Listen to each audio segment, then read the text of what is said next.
Apesar de o basquete ser um jogo de equipe, é daqueles esportes onde o jogador pode arrasar sozinho. Os melhores jogadores têm a capacidade de carregar suas equipes em uma noite qualquer e até mesmo durante toda uma série, nos momentos mais cruciais como nas finais da NBA. Aqui estão 8 estrelas da NBA que lideraram suas equipes até um título. Em 2006, rolou uma parada épica na NBA. O Dwayne Wade, só com 24 anos e no seu terceiro ano na liga, liderou o Miami Heat para conquistar o primeiro título deles. E olha, que foi contra o Dallas Mavericks, e eles tiveram que suar a camisa, viu? Perderam os 2 primeiros jogos, mas daí o Wade decidiu meter as caras. O cara arrebentou. Ele foi o cestinha nos jogos do 3-6, marcando quase 40 pontos por partida, na série toda. No final, o Wade registrou uma média de 34,7 pontos, pegou uns 7,8 rebotes, deu 3,8 assistências e fez uns 2,7 roubos por jogo. Foi uma atuação sensacional. Aí tem quem fala que o Wade só ganhou porque tinha o Shaq junto. Mas não é bem assim não. Os Mavericks até conseguiram segurar o Shaquille O'Neal na maior parte do tempo. O Shaq teve uma média de só 13,7 pontos e 10,2 rebotes por jogo na série. Essa foi só a primeira de muitas jogadas lendárias do Wade, e depois virou uma lenda do Miami Heat ao longo da carreira dele. Em 2009, Kobe Bryant, também conhecido como Mamba Negra, não ficou de bobeira e mandou o Orlando Magic de volta para casa enquanto os Lakers arrasavam na série por 4-1. Foi um momento épico na carreira do Kobe, pois ele nunca tinha conseguido abocanhar um troféu sem o Shaq ao seu lado. Ele estava com sangue nos olhos para provar que podia brilhar sozinho, e foi isso que aconteceu. Ele fez uma média de 32,4 pontos, 5,6 rebotes, 7,4 assistências, 1,4 roubos e 1,4 tocos por partida contra o Magic na série de 5 jogos. Mesmo que não tenha tido muito suporte na pontuação, já que apenas um outro jogador dos Lakers marcou mais de 15 pontos por jogo na série.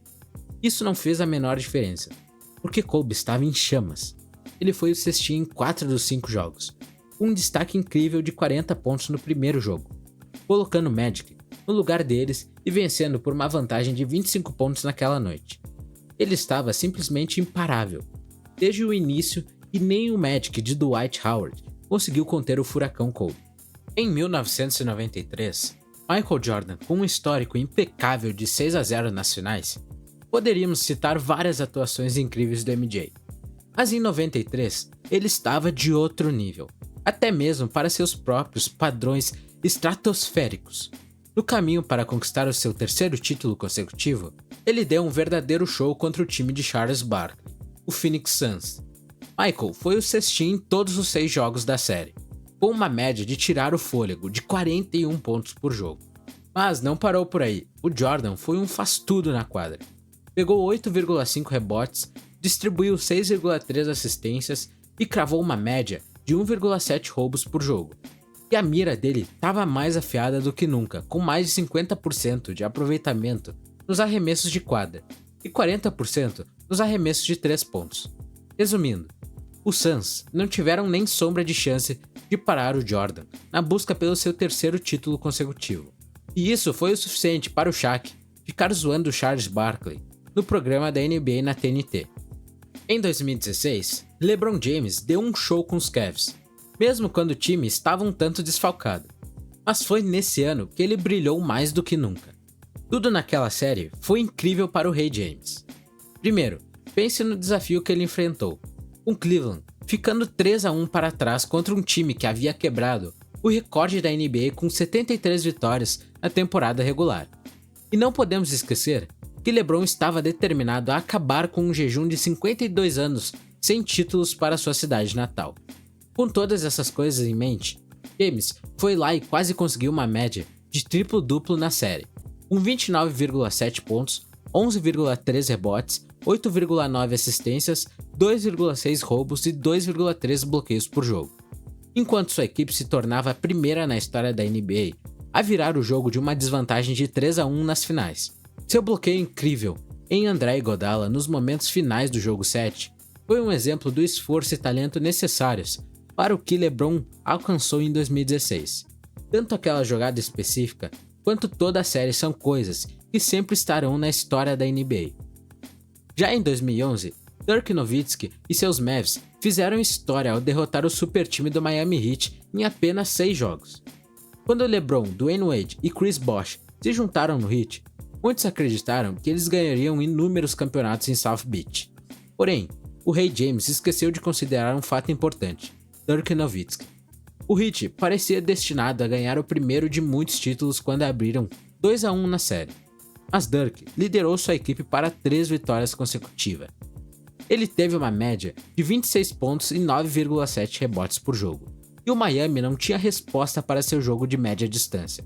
A jornada dos Mavs até as finais também foi impressionante, já que eles eliminaram os bicampeões Lakers na segunda rodada e derrotaram o Thunder na final da conferência, que contava com seu próprio Big Three, com James Harden, Russell Westbrook e Kevin Durant. Em 2003, Tim Duncan brilhou nas finais da NBA em uma série contra o New Jersey Nets, que merece mais reconhecimento. O The Big Fundamental não era só fundamental, era uma máquina. Nas 6 partidas, Duncan fez números impressionantes, uma média de 24,2 pontos, 17 rebotes, 5,3 assistências e incríveis 5,3 bloqueios por jogo. No jogo que garantiu o título, ele quase fez um quádruplo duplo, com 21 pontos, 20 rebotes, 10 assistências e 8 bloqueios. Não julgue o livro pela capa. A personalidade tranquila de Tim Duncan escondia um verdadeiro monstro nas quadras. Ele deu um show nas finais de 2003. Em 1995, Hakeem Olajuwon liderou os Houston Rockets até as finais da NBA. Apesar de serem o 6º colocado em sua conferência, eles terminaram a temporada regular com apenas 8 vitórias a mais do que derrotas, um total de 45 vitórias. E meu amigo, no caminho até as finais, eles enfrentaram times que tinham ganhado pelo menos 57 jogos na temporada regular. Na grande final, encararam o Orlando Magic, com Shaq e o Penny Hardaway, que eram uma dupla e tanto. Mas rapaz, as finais não foram nem um pouco equilibradas, porque o Olajuwon simplesmente liderou os Rockets para um bicampeonato ao varrer o Magic. Hakeem foi o cestinha nos 4 jogos e suas médias foram de 32,8 pontos, 11,5 rebotes, 5,5 assistências, 2 roubadas e 2 bloqueios por jogo.